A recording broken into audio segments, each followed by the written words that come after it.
Please काही idea आहे की बूटिंग काय असतं किंवा बूटिंग का लागतं? काही बेसिक आयडिया?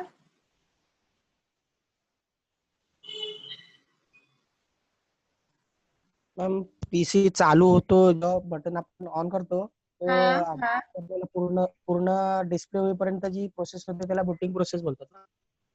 बरोबर. द टाइम तुम्ही जेव्हा सिस्टीम ऑन करता, जी कम्प्लीट शटडाऊन मध्ये असते, तेव्हा बॅकग्राऊंड मध्ये सगळ्या ज्या काही सर्व्हिसेस आहेत, प्रोसेस आहेत, त्या सगळ्या स्लीप मोड मध्ये गेलेल्या असतात. म्हणजे सगळ्या पॉज असतात, कोणी काम करत नसतं जेव्हा तुम्ही पीसी शटडाऊन करता. But the time you power on your machine, at that time सगळ्या सर्व्हिसेस, सगळे प्रोसेसेस परत वेकअप होतात. वेकअप होतात म्हणजे चालू होतात. आता कम्प्युटर टर्मिनॉलॉजी मध्ये जेव्हा सिस्टम पॉज असतात तेव्हा त्याला स्लीप मोड म्हणतात, आणि जेव्हा सिस्टम स्टार्ट होते तेव्हा त्याला वेकअप म्हणतात. त्यामुळे या दोन टर्मिनॉलॉजीज आहेत त्या व्यवस्थित लक्षात ठेवा. फर्स्ट इज जेव्हा सिस्टम किंवा एखादा सर्व्हिस किंवा प्रोसेस काही करत नसते, ठीक आहे, किंवा ती ऑफ मोड मध्ये जाते, it is called as sleep mode और स्टँड बाय मोड. ठीक आहे. आणि जेव्हा एखादी सिस्टम रन होते किंवा स्टार्ट होते, we term it as system is in wake-up mode. ठीक आहे. हे दोन टर्मिनॉलॉजीज आहेत. तर basically what is booting process? Okay, the boot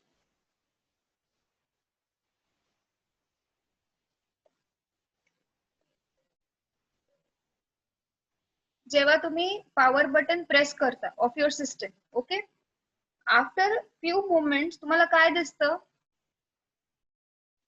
जेव्हा तुम्ही तुमची सिस्टमचं पॉवर ऑन करता तेव्हा तुम्हाला काय दिसतं?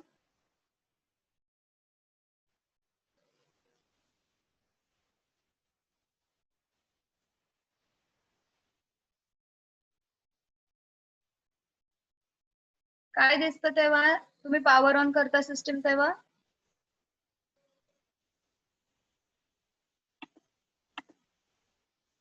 कसला लोगो दिसतो मोय?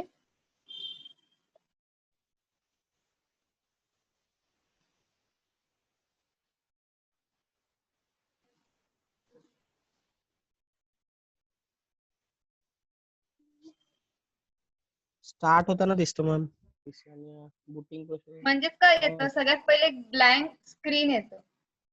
हा एक ब्लँक स्क्रीन येते, त्याच्यानंतर तुमचा जो वॉलपेपर सेट असतो तो इनिशियली डिस्प्ले होतो, राईट? त्याच्यानंतर काय येतं? त्याच्यानंतर तुमचं लॉग इन स्क्रीन येते. इफ तुम्ही लॉग इन ठेवला असेल तर password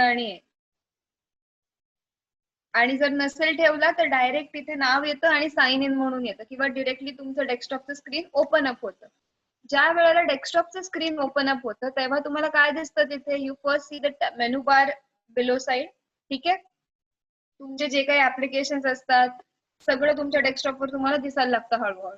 so what is this? This is basically execution, a step by step process to execute or to start the services or the processes or the applications one after the other depending on the priority once the system is powered on. ठीक आहे. त्याला actual मध्ये booting process असं म्हणतात. आता ते actual मध्ये booting प्रोसेसला there are 6 levels. Okay, actual मध्ये तुमची बूटिंग प्रोसेस कशी होते त्याला बॅकग्राऊंड आहे. बॅकग्राऊंड मध्ये 6 प्रोसेसेस चालतात. ठीक आहे. So the first is BIOS, second is MBR, okay, third is grub, fourth is kernel, fifth is init, and sixth is run level. ठीक है. This is a 6-stage cycle of a booting process. त्यामुळे जेव्हा कधी question येतो, आणि हा हमखास येतोच येतो क्वेश्चन, की what do you mean by booting process or what do you mean by booting, and explain the booting process in detail. किंवा नुसतंच explain the booting process or explain the levels of booting process, explain the life cycle of booting process. Various stages of booting process, हे असे 6-7 questions आहेत, पण हमखास हा question पेपरला येतो. तर त्याच्यासाठी first of all you have to explain what actually you mean by booting.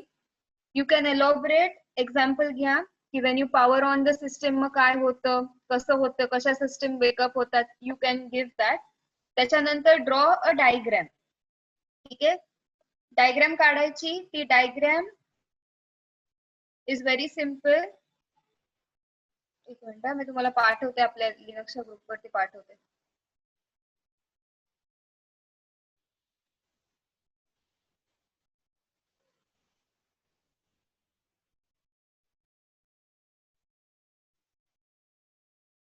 So this is the block diagram of. सगळ्यांना मिळाले तर एकदा कन्फर्म करा मला.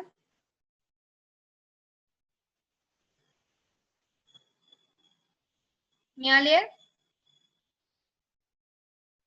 हो. हा मॅम.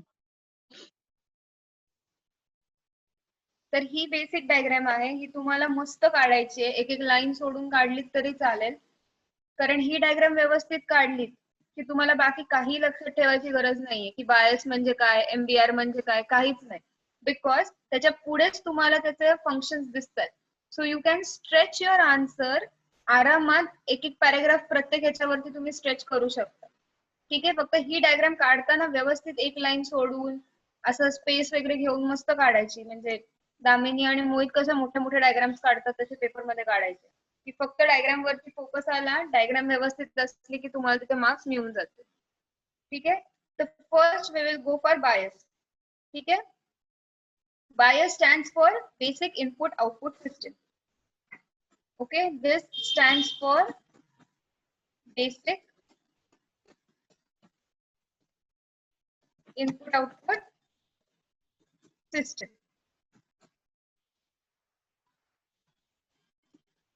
ओके, त्याचं सगळ्यात पहिलं काय आहे की ते इंटिग्रिटी, सिस्टम इंटिग्रिटी जी असते ती चेक करतं.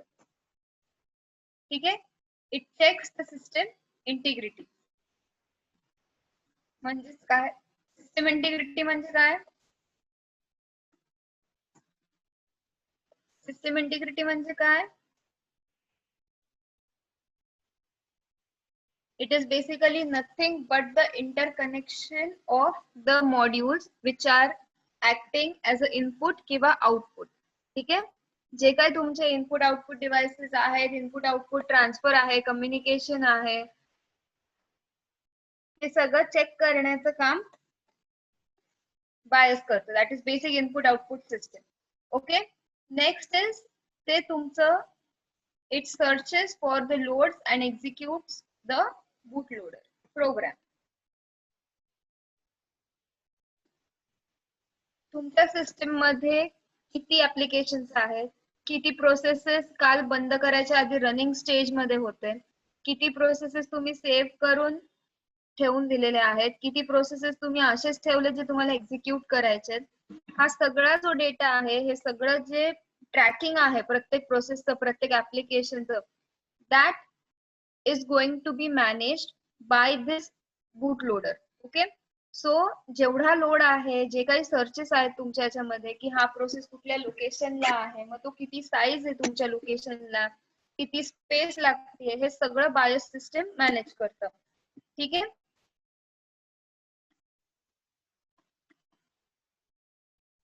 आता त्याच्यानंतर आउटपुट सिस्टम्स जे काही आहेत तुमचे, दॅट इज सीडी ड्राईव्ह आहे, त्याच्यानंतर हार्ड ड्राईव्ह आहे, तुम्ही USB लावलाय किंवा पेन ड्राईव्ह लावलाय. कधी कधी तुम्ही पेन ड्राईव्ह लावून तसाच पीसी स्लीप मोड मध्ये टाकता किंवा स्टँड बाय मध्ये टाकता आणि तुम्ही बाजूला ठेवून देता, किंवा sometimes you just blindly shut down आहेत, पण ती हार्ड ड्राईव्ह, हार्ड डिस्क सगळी तशीच असते कनेक्टेड टू एक्सटर्नल पेरिफेरल म्हणजे USB पोर्टला. तर तेव्हा काय होतं, यू नीड टू, जेव्हा सिस्टम स्टार्ट होते तेव्हा हे सिस्टम, या ज्या काही एक्सटर्नली पेरिफेरल जे कनेक्टेड आहेत ते सुद्धा वेकअप व्हायला पाहिजेत ना, बिकॉज इंटरनल सगळे मेमरीज वगैरे पटापट स्टार्टअप होतात बिकॉज त्यांची प्रायोरिटी खूप हाय आहे. पण हे जे एक्सटर्नल तुमचे जे USB पोर्ट्स आहेत त्यांची प्रायोरिटी खूप लो असते आणि ते खूप नंतरून येतात. त्यामुळे त्यांना वेकअप व्हायला वेळ लागणार आहे. They will be waked up or they will start working at the end of सगळं झाल्यावरती. म्हणजे काहीतरी नोटीस करून बघा, जेव्हा सिस्टम ऑन होते तेव्हा ब्लॅक स्क्रीन येते, लॉग इन करता आणि त्याच्यानंतर तुमच्या हार्ड डिस्क वरचा हळूहळू जेव्हा त्याला पॉवर सप्लाय मिळायला लागतो, जेव्हा त्याला स्टार्ट व्हायला लागतं, तेव्हा त्याच्यावरचा एलईडी ब्लिंक व्हायला लागतो. You can observe that. ठीक आहे. तर त्याला सुद्धा वेकअप करण्याचं काम हे बायस सिस्टम करतं. ठीक आहे. नंतर तुमच्या मेमरी मध्ये किती फ्री स्पेस आहे, किती युटिलाइज आहे, इज युअर मेमरी ओव्हरलोडेड. मग ओव्हरलोडेड असेल तर कधी कधी तुम्हाला तिथे ऑरेंज लाईट लागतो की सिस्टम खूप स्लो झालेली आहे. ओव्हरहीट होतो लॅपटॉप, जेव्हा खूप सारे ऍप्लिकेशन रनिंग असतात बॅकग्राऊंड मध्ये तेव्हा तुमचं लॅपटॉप हीट होतं. ओव्हर चार्जिंग झाल्यावरती हीट होतं. So management of all this thing comes under basic input output system, that is BIOS. ठीक आहे. ही झाली इनिशियल स्टेज. त्याच्यानंतर MBR. नाव MBR stands for master boot record. ठीक आहे. MBR stand for master boot record. नाव जेव्हा ती तुमची जी काही तुमची बुटेबल डिस्क आहे, ठीक आहे, बुटिंग साठी एक बुटेबल डिस्क येते बेसिकली, ज्याच्या थ्रू हे सगळे प्रोग्राम्स रन होतात. तर ही जी बुटेबल डिस्क आहे ज्याच्यात पहिल्या पार्टिशन्स असतात, ठीक आहे, त्या partitions are going to monitor all your booting records. जसं आपण विंडोज मध्ये काय करतो, आपल्याकडे विंडोज मध्ये सी ड्राईव्ह आहे, डी ड्राईव्ह आहे. तर हे काय करतात, C drive is basically design to hold only program files. बरोबर. डी ड्राईव्ह मध्ये तुम्ही काही एक्सटर्नल तुमचं टाकू शकता, तुम्ही कॉपी पेस्ट करू शकता, you can save many thing. E drive also same. पण सी ड्राईव्ह ही specific is for program files. म्हणजे कधी जाऊन आतमध्ये शोधलं तर त्याच्यामध्ये काय मिळणार आहे तुम्हाला, सगळ्या कॉन्फिगरेशन फाईल्स असतात, सगळ्या .exe फाईल्स असतात. So basically Windows मध्ये C drive is the partition which is going to control all your process of the system. In the similar fashion Linux मध्ये MBR हे एका partition वर माउंट असतं. ती partition म्हणजे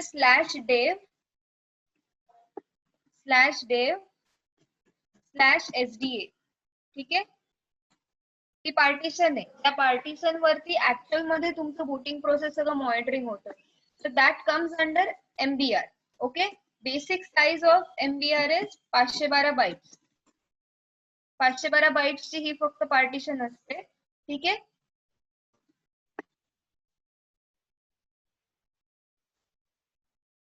आणि हे basically it hold variety of boot loaders.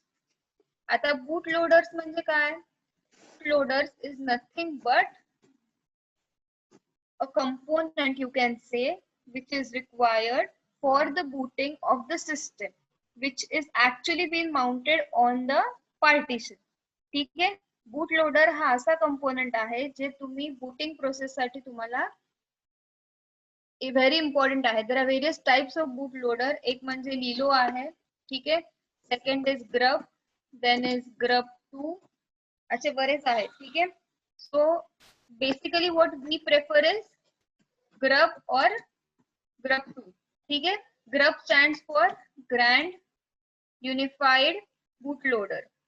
grand unified bootloader.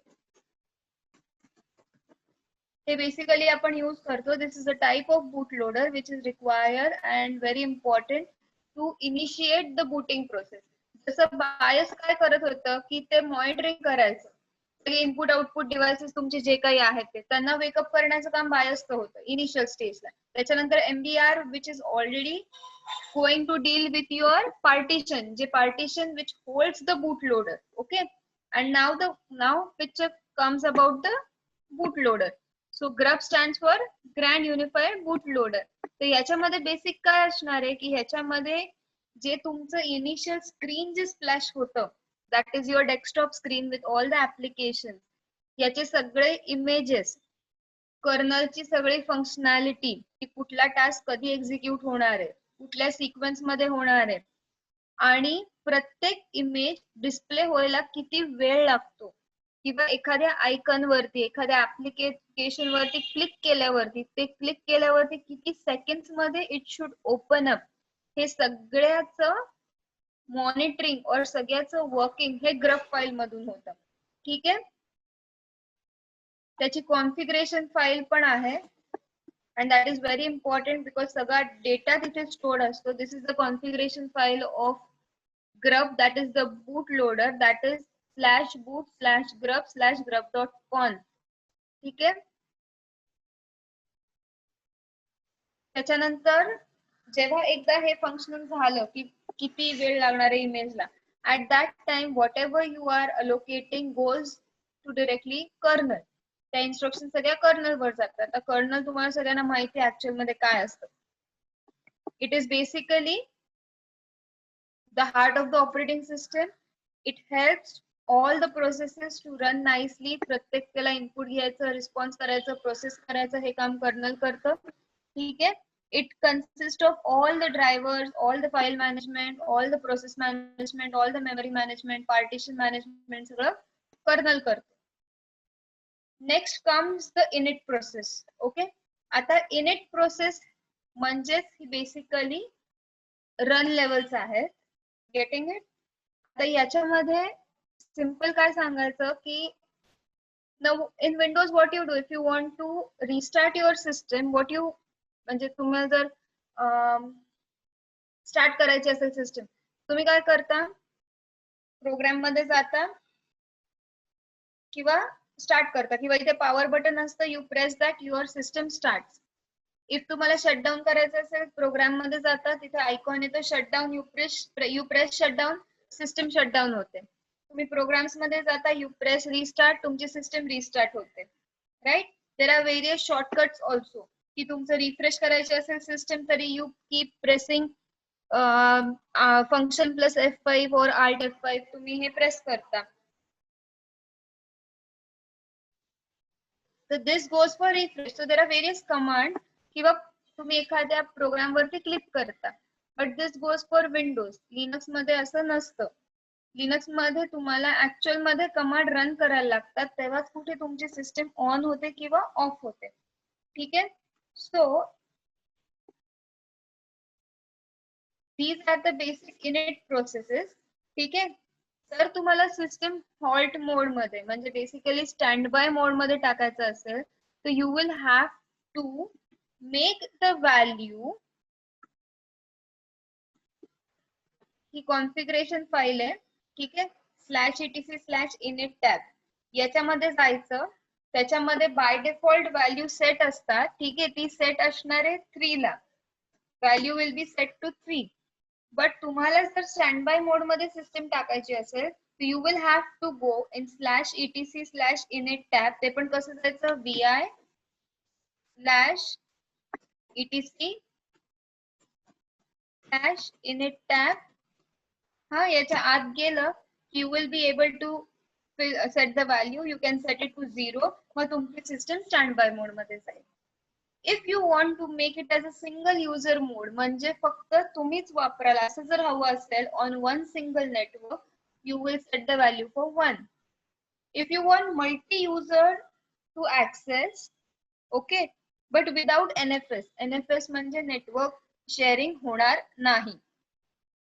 Multi user म्हणजे बरेच सारे युजर्स एकत्र येऊन यूज करतील, बट प्रत्येकाचं network domain will be different. कोणी जिओ वापरेल, कोणी वायफाय वापरेल, कोणी लॅन वापरेल, कोणी BSNL वापरेल, कोणी एअरटेल वापरेल.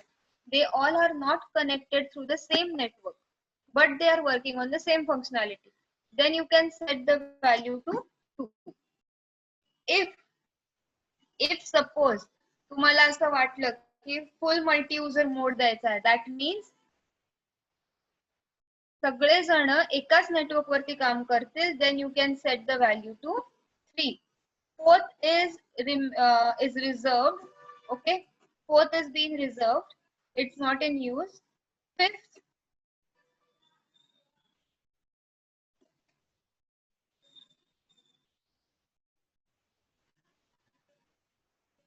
Fifth is also the same. Sixth is for the reboot. Reboot किंवा तुम्ही म्हणू शकता रिस्टार्ट करायची असेल सिस्टम तेव्हा you have to fire the command 6. ठीक आहे. Basic, these are also called as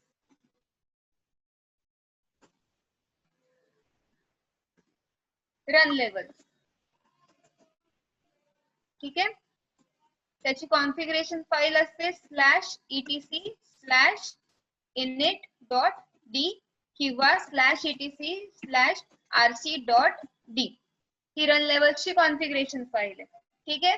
So if you have to run any of this, then this will be your configuration files related. That is run level 0 will be having /etc/rc.d, /run level 6 will be having /etc/rc.d, rc.6.d.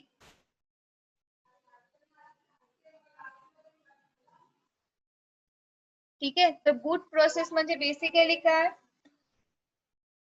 if we turn on the power, ठीक आहे, the booting process will start. By first step असते, that is a basic input output system, that is power on self test. okay. मग त्याच्यानंतर आपण पाहिलं MBR, that is master boot record. त्याच्यानंतर grub, that is grand unifier boot loader. त्याच्यानंतर येतात आपल्या init किंवा run levels, कर्नल येतं. ओके. आता याच्यामध्ये काही डाऊट आहेत का?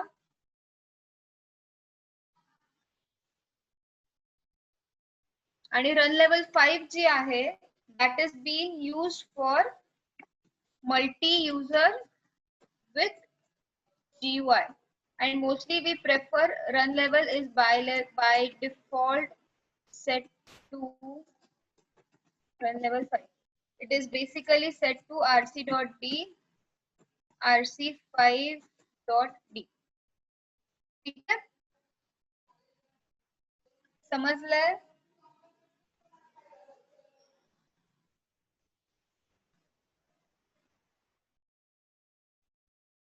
समजलाय हा बूटिंग प्रोसेसचा कन्सेप्ट, रन लेवलचा कन्सेप्ट?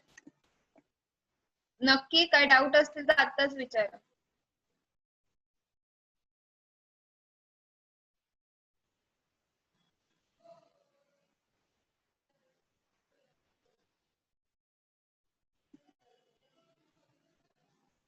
ऐश्वर्या समजलं? सौरभ, खलीद, प्रथमेश, सीमा, सोहम समजलंय का?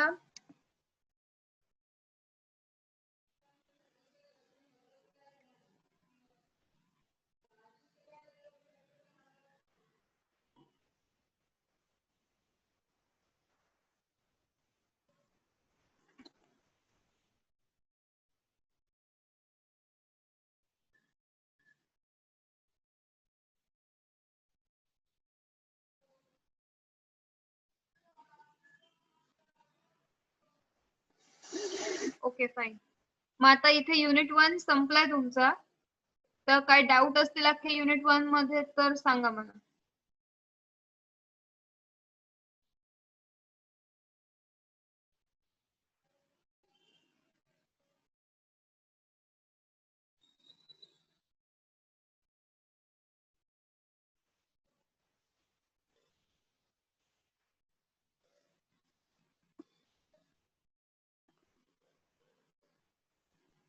कोणालाच काही डाऊट नाहीये?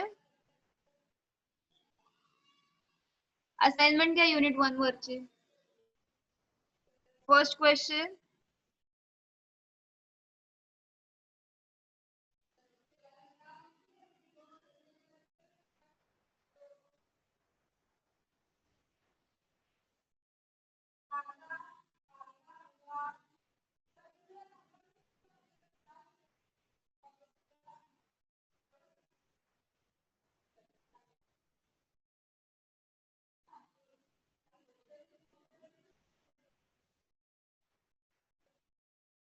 सोहम, मोहित अशी रिॲक्शन देऊन काय होणार आहे? खुशबू मॅडम रेकॉर्डिंग थांबवलं तरी चालेल.